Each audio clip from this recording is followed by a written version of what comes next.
Si lo hubieras descubierto, Slitman, si hubieras descubierto a mi chico, ¿lo habrías matado? Slitman volvió a ponerse las gafas mientras consideraba la pregunta. Roland no sabía si el hombre era consciente de la importancia de la cuestión. Esperó a ver si el padre del amigo de Jake viviría o moriría. Lo tendría que decidir deprisa. Se estaban acercando al lugar donde los carromatos se detendrían y los niños bajarían. Al final, el hombre levantó la cabeza y de nuevo se enfrentó a la mirada de Roland. Abrió la boca para hablar, pero no pudo. Estaba claro lo que le ocurría. O respondía a la pregunta del pistolero o lo miraba a la cara, pero no podía hacer las dos cosas a la vez. Slitman volvió a apartar la mirada, dirigiéndole hacia la madera astillada que tenía entre los pies y dijo: «Sí, reconozco que lo habría matado». Hizo una pausa, asintió con la cabeza. Cuando la movió, le cayó una lágrima de un ojo y ésta fue a dar contra la madera del suelo del pescante. «Ea, ¿qué más?». En ese momento alzó la mirada. Podía volver a enfrentarse a los ojos de Roland y cuando lo hizo, vio que su suerte estaba echada. «Hazlo rápido», le dijo, «y no dejes que mi chico lo vea, te lo ruego». Roland volvió a sacudir las riendas sobre los lomos de las mulas. «No seré yo quien cese tu miserable aliento». El aliento de Slitman cesó al decirle al pistolero que sí, que habría matado a su chico de 12 años para guardar su secreto. Su rostro había adoptado una especie de nobleza constreñida que ahora había sido sustituida por la esperanza, y la esperanza lo afeaba, lo hacía casi grotesco. Luego soltó el aire en un suspiro entrecortado y dijo: «¿Me tomas el pelo? Me estás engañando. Vas a matarme, sí. ¿Por qué no ibas a hacerlo?».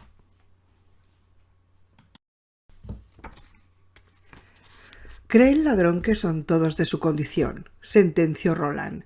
«Yo no mato a menos que tenga que hacerlo, Slitman. Porque yo quiero a mi chico. Eso sí que debes entenderlo, ¿no? Lo de querer a un niño. Ea». Slitman volvió a agachar la cabeza y empezó a rascarse la nuca quemada por el sol, ese cuello que había imaginado que acabaría enterrado bajo tierra ese mismo día. «Pero que te quede bien clara una cosa, por tu propio bien, por el de Benny y por el nuestro.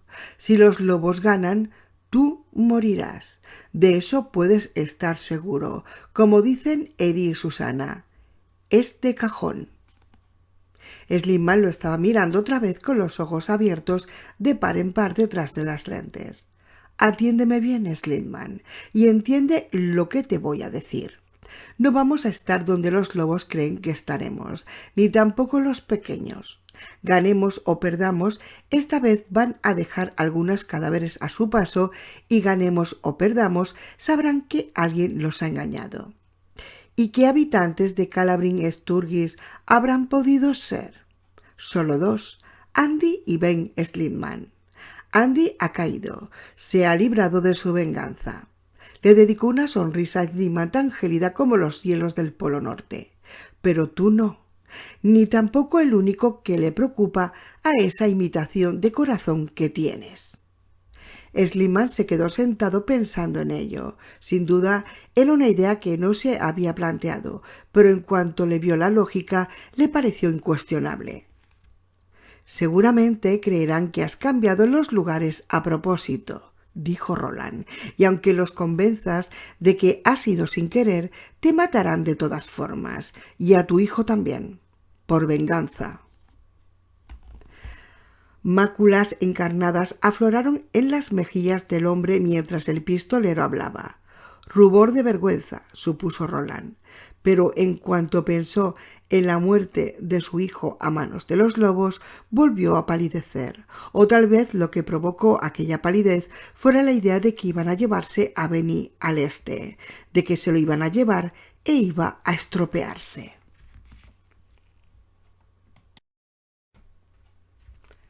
«Lo siento», se disculpó. «Siento lo que he hecho». «Me importa una mierda que lo sientas», espetó Roland. «El K actúa y el mundo se mueve». Slitman no respondió. Estoy dispuesto a enviarte con los niños, tal como dije que haría, prosiguió Roland. Si las cosas salen como espero, no verás ni un solo minuto de acción. Si no salen como espero, te interesará recordar que Sari Adams es la líder de ese equipo de lanzadoras y si hablo con ella después, te interesará que diga que has hecho todo lo que te ordenaron. Cuando esto recibió como respuesta un nuevo silencio de Seligman, el pistolero habló con brusquedad. «Dime que lo has entendido, maldita sea. Quiero oírlo. Sí, Roland, me consta». «Sí, Roland, me consta muy bien». Hubo una pausa. «Si ganamos, las dientes lo averiguarán». «¿Qué crees? Averiguarán que yo...» «No por Andy», dijo Roland. «Ya no soltará más paparruchas. Ni lo sabrán por mí si haces lo que has prometido, ni tampoco por mi Catet. No por respeto a ti, sino por respeto a Jake Chambers.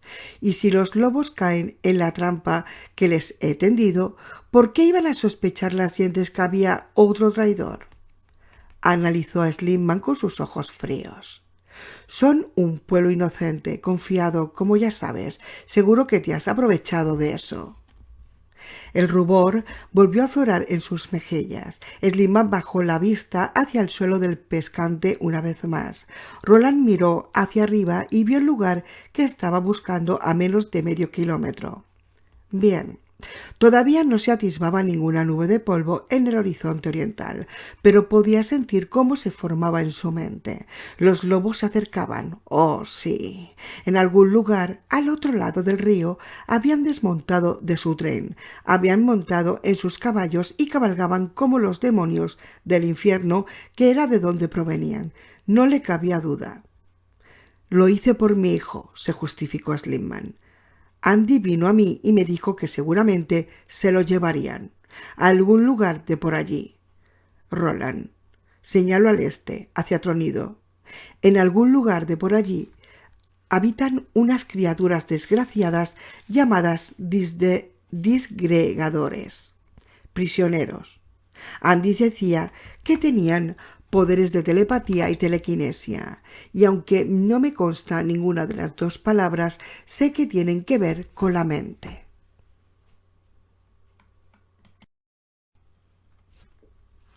Los disgregadores son humanos y comen lo que nosotros comemos para nutrir su cuerpo, pero necesitan otro alimento, un alimento especial para nutrir lo que quiera que sea que los hace especiales. «Alimento para el cerebro», dijo Roland. Recordó que su madre llamaba así al pescado, y entonces, por alguna razón que no se podía explicar, pensó en los paseos nocturnos de Susana. Solo que no era Susana la que asistía a ese salón de banquetes en mitad de la noche. Era Mía, hija de nadie. «Ea, eso creo», admitió Seligman. «De todas formas, es algo que solo tienen los mellizos, algo que une sus mentes. Esos tipos, no los lobos, sino los que envían a los lobos, los sacan de ellos y cuando ya no está, los niños se quedan idiotas, arruinados. Es comida, Roland, ¿sabes? Por eso se los llevan, para alimentar a sus malditos disgregadores, no para llenarse la panza ni el cuerpo, sino la mente, y ni siquiera sé qué es lo que tienen que disgregar». «Los dos haces que todavía sostienen la torre», dijo Roland.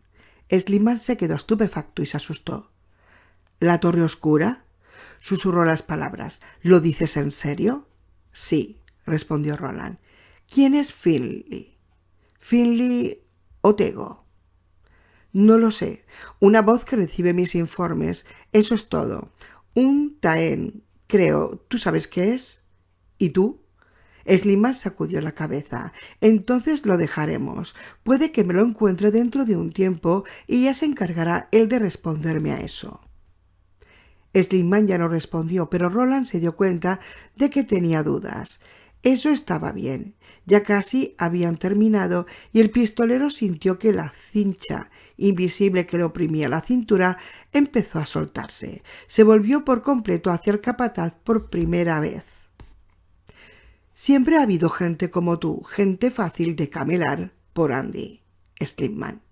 No me cabe duda de que fue por eso para lo que lo dejaron aquí, al igual que no me cabe duda de que tu hija, la hermana de Benny, no murió por accidente. Siempre necesitan un mellizo de sobra y un padre débil.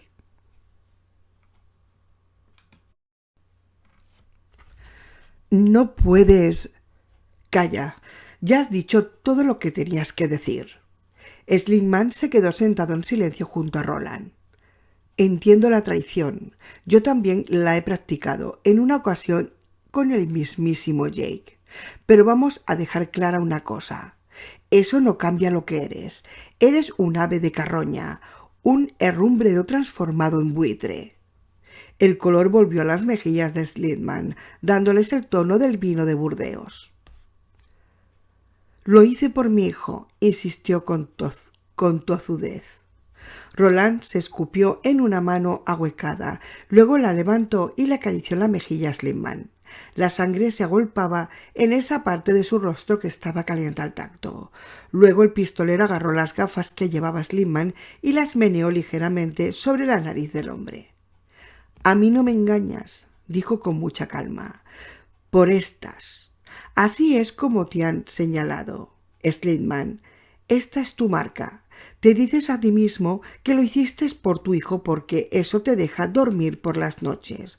Yo me digo que lo que hice fue tanto por Jake como para no perder mi oportunidad de llegar a la torre. Y eso es lo que me deja a mí dormir por las noches. La diferencia entre tú y yo, la única diferencia, es que yo jamás he aceptado unas gafas».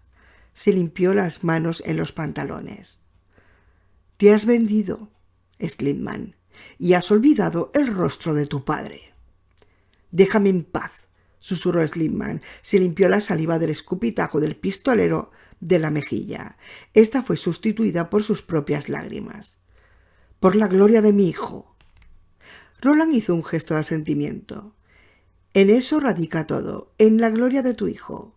Lo arrastras tras de ti como un pollo muerto. Bueno, da igual. Si todo sale como espero, puede que vivas tu vida con él en el Cala y envejezcas contando con el beneplácito de tus vecinos. Serás uno de esos que se enfrentaron a los lobos cuando los pistoleros llegaron al pueblo por el camino del haz. Cuando no puedas caminar, él caminará contigo y te sostendrá. Es lo que veo. Aunque no me gusta, porque un hombre que vende su alma por un par de gafas la volverá a vender por cualquier otro acicate, incluso más barato, y tarde o temprano tu hijo descubrirá lo que eres. Lo mejor que podría ocurrirle a tu chico es que murieses hoy como un héroe». Y a continuación, antes de que Slimman pudiera responder, Roland alzó la voz y gritó: «Oye, Oberholzer, detente. Hemos llegado. Te doy gracias». «Roland», empezó a decir Slimman. «No», atajó Roland, al tiempo que ligaba las riendas. «Se acabó la garla. Solo recuerda lo que te he dicho ahí. Si hoy tienes la oportunidad de morir como un héroe, hazle a tu hijo un favor y aprovéchala». 3. Al principio, todo marchó según el plan establecido y lo atribuyeron al K. Cuando las cosas empezaron a ir mal y se produjeron las primeras muertes, también lo atribuyeron al K. El pistolero podría haberles dicho que era el K el que solía ser el último que uno tenía que superar. 4. Roland les había explicado a los niños lo que quería que hicieran mientras todavía estaban en la duda, bajo las teas llameantes. Ahora, cuando el día empezaba a despuntar, aunque el sol seguía sin entrar en escena, ocuparon sus puestos a la perfección, alineándose en el camino desde el más mayor al más pequeño, todas las parejas de mellizos cogidas de la mano. Las vigas estaban abarcadas a la izquierda de la vía, con las ruedas del lado del conductor justo encima de la cuneta. La única separación estaba donde el camino hacia el desfiladero se separaba del camino de este. Junto a los niños, en una fila, estaban los cuidadores, cuyo número ascendía a más de una docena en ese momento, con el añadido de Tian, el padre Callahan, Slimman y Wayne Oberholzer. Enfrente de ellos, dispuestos en línea, junto a la cuneta derecha del camino, estaban Eddie, Susana, Rosa, Margaret Eisenhardt y la esposa de Tian, Thalia. Todas las mujeres llevaban un bolso de paja forrado de seda y lleno de platos, apiladas en la cuneta que tenían justo detrás de ellas, que estaban las cajas que contenían más orizas. Había 200 platos en total. Eddie oteó el otro lado del río. Seguía sin verse polvo. Susana le dedicó una sonrisa nerviosa que él correspondió con amabilidad. Esa era la parte difícil, la parte que daba miedo. Él sabía que, más tarde, la neblina roja lo envolvería y se lo llevaría lejos. En ese momento era demasiado consciente de ello y aún más de que ese mismo instante estaban tan indefensos y eran tan vulnerables como una tortuga sin caparazón.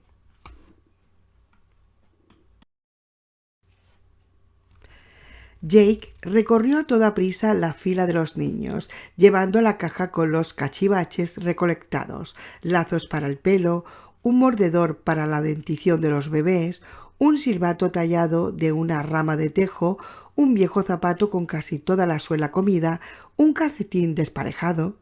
Al menos había media docena de cosas por el estilo. «Benny Slimman», gritó Roland.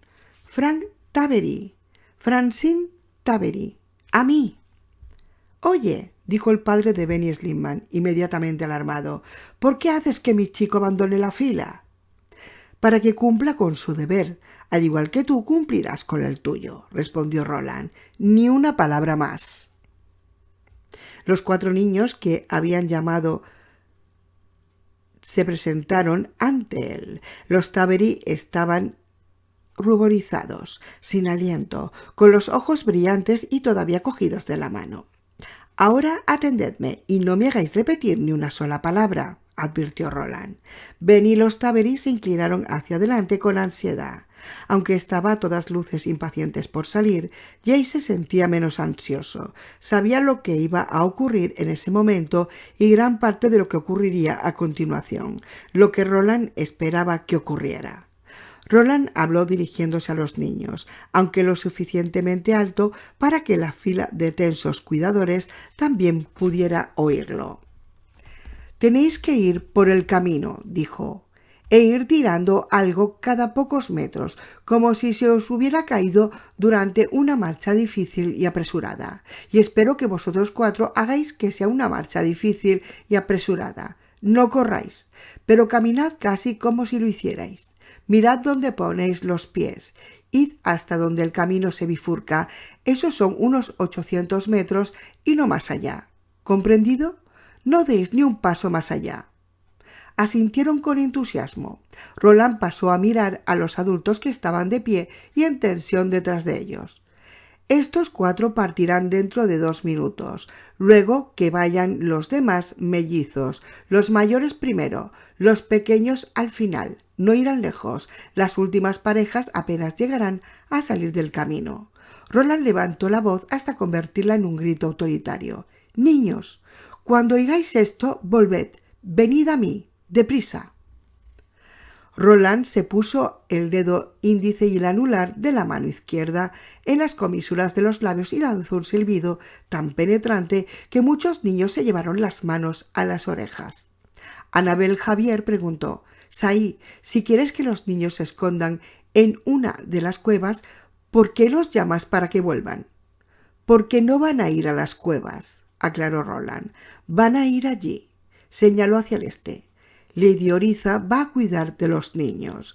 Van a ocultarse en los campos de arroz, en esta orilla del río». Todos se miraron hacia donde señalaba y así fue como todos vieron el polvo al mismo tiempo. Los lobos estaban llegando.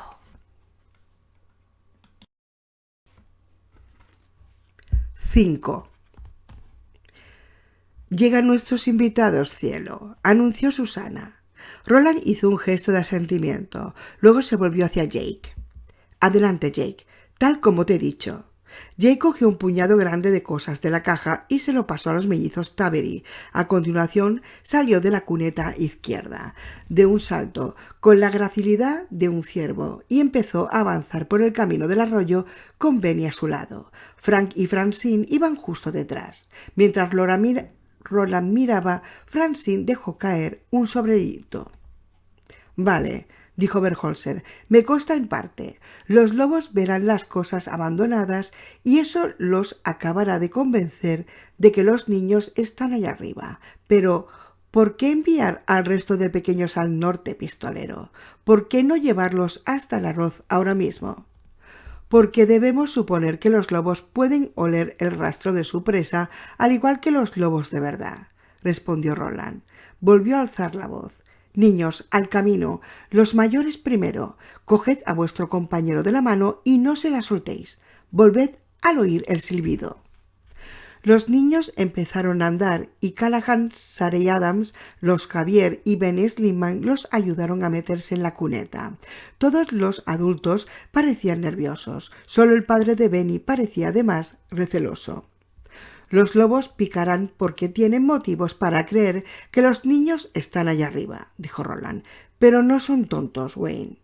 Buscarán una pista y se la daremos. Si olfatean y apuesto hasta el último grano de arroz de la cosecha de este pueblo, o a que lo harán, tendrán olores así como zapatos y lazos caídos para empezar a buscar un rastro. Cuando pierdan el rastro del grupo más numeroso, seguirán oliendo al de los 4 que he enviado primero. Puede que se lo traguen o puede que no, aunque a esas alturas no importará».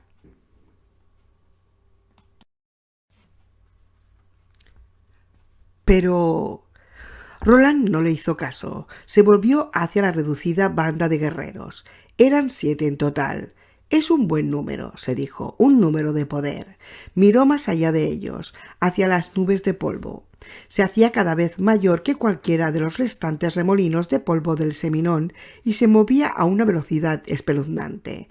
Aun así, Roland pensó que, de momento, no corrían peligro. «Escuchad y atended». Se dirigía a Thalia, Margaret y Rosa. Los miembros de su propio catet ya sabían lo que debían hacer. Lo sabían desde que el viejo Jamie susurró su secreto tanto tiempo guardado al oído de Eddie en el porche de la casa de los Jadford.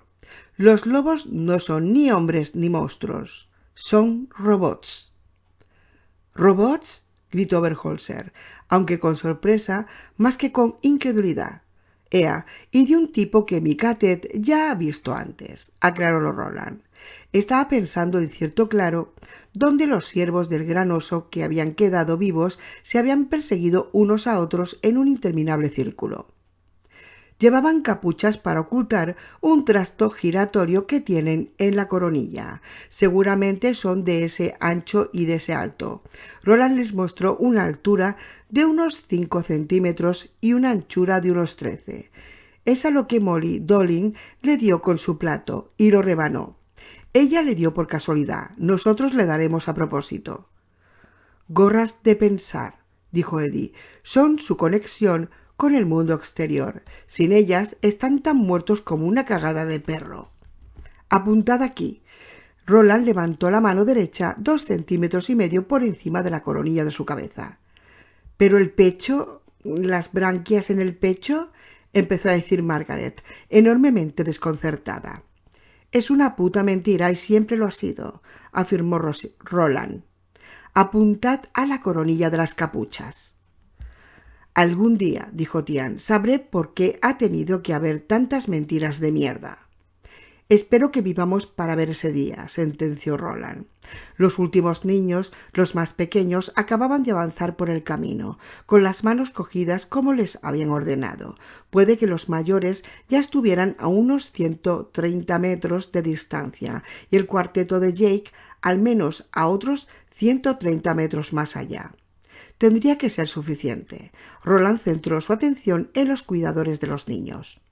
«Ahora volverán», dijo. «Llevadlos por la cuneta y a través del maíz en 2 filas, una a cada lado de la otra. Levantó un pulgar por encima del hombro sin mirarlos. No hace falta que os diga lo importante que es no mover las plantas del maíz, sobre todo las que están cerca del camino, donde los lobos pueden veros. Sacudieron la cabeza. Cuando lleguéis al borde de los campos de arroz, prosiguió Roland, llevadlos a uno de los desfiladeros, conducidlos casi hasta el río, luego haced que se tumben donde el arroz esté alto y todavía esté verde. Separó las manos, le brillaban los ojos azules. Haced que se dispersen. Los mayores os pondréis en el margen del río que quedará junto a ellos. Si hay problemas, más lobos o algo que no esperamos, llegarán por ese lado. Sin darles la oportunidad de hacer preguntas, Roland volvió a meterse los dedos por las comisuras de los labios y silbó. Von Eisenhardt, Krela Amsel y Wayne Oberholzer se reunieron con los demás en la cuneta y empezaron a ordenar a los pequeños que dieran la vuelta y se dirigieran hacia el camino. Mientras tanto, Eddie echó otra mirada hacia atrás y se sorprendió al ver lo mucho que había avanzado la nube de polvo hacia el río. Un movimiento tan rápido tenía perfecto sentido si uno conocía el secreto. Esos caballos grises no eran animales, sino medios de transporte mecánicos, disfrazados para parecer caballos, ni más ni menos, como una flota de Chevrolets del gobierno, pensó. Roland, vienen como el rayo, como salidos del infierno. Roland miró. No pasa nada, dijo. ¿Estás seguro?, preguntó Rosa. Sí. Los niños más pequeños se apresuraban a desandar el camino cogidos de las manos. Los ojos se les salían de las órbitas por el miedo y la emoción. Cantab, de los Manis, y Ara, su esposa, los dirigían. Ella les dijo que caminaran directamente hacia las hileras centrales de la plantación y que intentaran no tocar ninguna de las escuálidas plantas. —¿Por qué es ahí? —preguntó un granujilla, que no debía de tener más de 4 años. Llevaba una sospechosa mancha oscura en la parte delantera de su peto. —El maíz ya está recogido. —Es un juego —dijo Cantab—. Es el juego del «no toques el maíz». Empezó a cantar. Algunos de los niños se le unieron, pero la mayoría estaban demasiado desconcertados y asustados. A medida que las parejas iban cruzando el camino y los niños que las formaban eran cada vez más altos y más mayores mientras iban llegando, Roland echó otra mirada hacia el este. Calculó que a los lobos todavía le quedaban 10 minutos para llegar a la otra margen del Wye, así que 10 minutos tenían que ser suficientes. Pero, dioses, qué rápidos eran. Ya se les había pasado por la cabeza que al final se vería obligado a dejar que Slimman el joven y a los mellizos Tabery se quedaran allí, con ellos. No entraban en el plan, pero a estas alturas el plan casi siempre empezaba a cambiar. Tenía que cambiar justo en ese instante, cuando los últimos niños estaban cruzando el camino y solo Oberholzer, Callahan, Slimman el viejo y Sarey Adams seguían en él. «Adelante», les dijo Roland. «Quiero esperar a mi hijo», objetó Slimman. «¡Adelante!». Slimman puso cara de estar dispuesto a defender su postura, pero Sarey Adams le tocó un codo y Oberholzer lo cogió del otro. «Venga», dijo Oberholzer, «el hombre se preocupará por tu chico como se preocupa por el suyo». Slimman le dedicó a Roland una última mirada dubitativa y luego saltó por encima de la cuneta y empezó a guiar a los últimos de la fila cuesta abajo, junto con Oberholzer y Sarey. «Susana, enséñales el escondite», dijo Roland. Se habían cuidado de asegurarse de que los niños cruzaran la cuneta del camino del río bien lejos del lugar donde habían cavado el refugio el día anterior. Usando una de sus piernas mutiladas y enfundadas, Susana apartó de una patada un amasijo de hojas, ramas y tallos de maíz seco, la clase de cosa que uno espera encontrarse en una acequia junto a un camino, y dejó al descubierto un agujero oscuro. «Solo es una trinchera», dijo, casi disculpándose. que queda tapada por unos tablones. Son ligeros y fáciles de retirar. Así es donde vamos a meternos. Roland ha hecho bueno, no sé cómo se llama. En mi pueblo lo llamamos periscopio. Es una cosa con espejos dentro por la que se puede mirar. Y cuando llegue la hora, nos levantaremos y los tablones saldrán disparados a nuestro alrededor. ¿Dónde están Jake y los otros 3? Preguntó Eddie. Ya deberían estar de vuelta. Es demasiado pronto, dijo Roland. Tranquilízate, Eddie. No voy a tranquilizarme y no es demasiado pronto. Al menos tendríamos que poder verlos. Voy a ver qué... No vas a ninguna parte, dijo Roland. Tenemos que derribar a tantos como podamos antes de que se imaginen lo que está ocurriendo. Eso significa que nuestra potencia de fuego tiene que quedarse aquí, en la retaguardia. Roland, algo no marcha bien. Roland no le hizo caso. Señoras Sais, métanse dentro, si a bien tienen. Las cajas de platos estarán a vuestro lado. Las cubriremos con unas hojas. Roland miró al otro lado del camino mientras Thalia, Rosa y Margaret empezaban a meterse en el agujero que Susana había dejado al descubierto. La senda hacia el desfiladero estaba en ese momento completamente vacía. Seguía sin haber ni rastro de Jake, Benny y los mellizos Tavery. Estaba empezando a pensar que Eddie tenía razón, que algo había ido mal. 6. Jake y sus compañeros llegaron enseguida y sin incidentes al lugar donde la senda se bifurcaba. Jake había conservado 2 objetos y cuando llegaron a la bifurcación tiró un sonajero roto hacia la Gloria y una pulserita de cuerda de niña hacia el petirrojo. Escoged, pensó, y jodeos, hagáis lo que hagáis. Cuando se volvió vio que los mellizos Tavery ya habían emprendido el camino de vuelta. Benny lo estaba esperando, con la cara pálida y los ojos brillantes.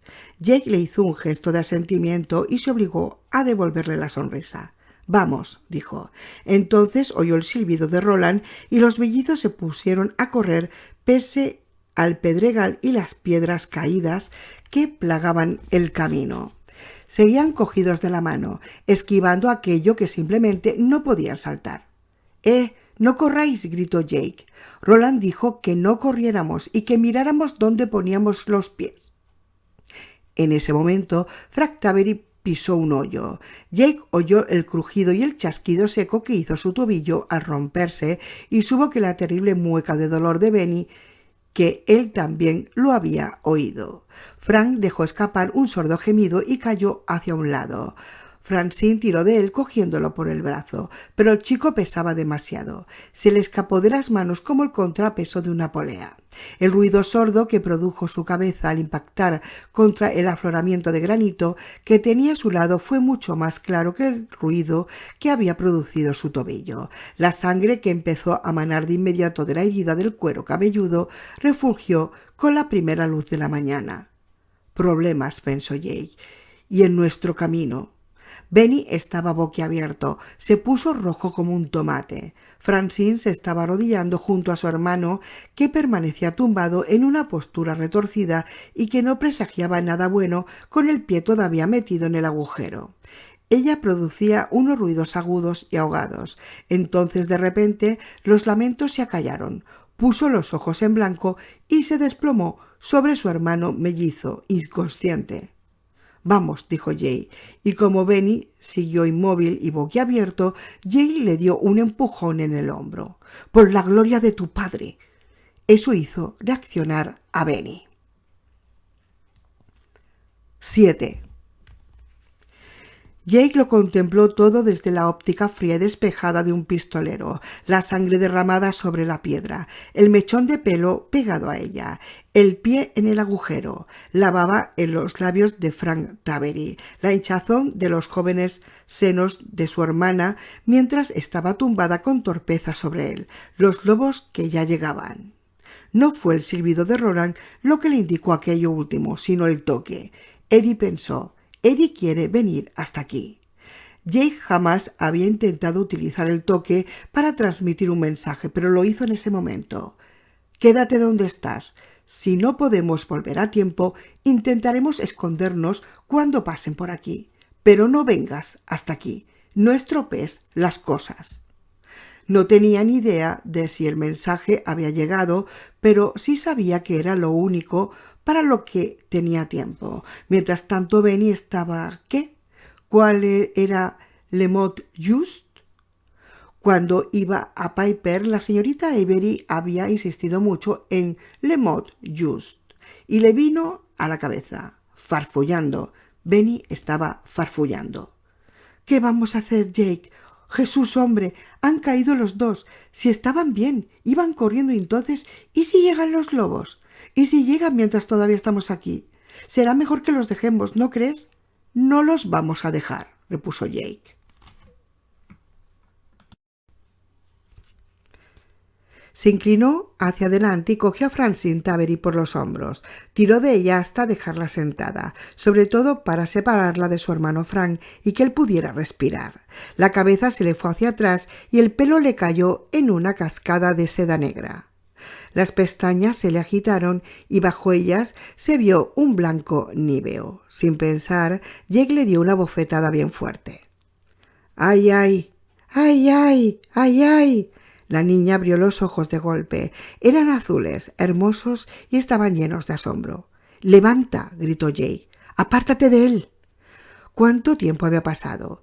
Qué tranquilo estaba todo ahora que los niños habían vuelto al camino. Ni un solo pájaro pío.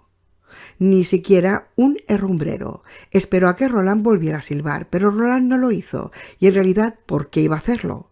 Ahora estaban solos. Francine se puso de lado y se levantó tambaleándose. —Ayudarle, por favor, os lo ruego. —Benny, tenemos que sacarle el pie del agujero. Benny se apoyó sobre su rodilla al otro lado del niño, que permanecía tumbado de forma extraña. Todavía tenía el rostro pálido, aunque sus labios formaban una línea muy apretada que a Jake le pareció esperanzadora. —Cógelo por el sobaco.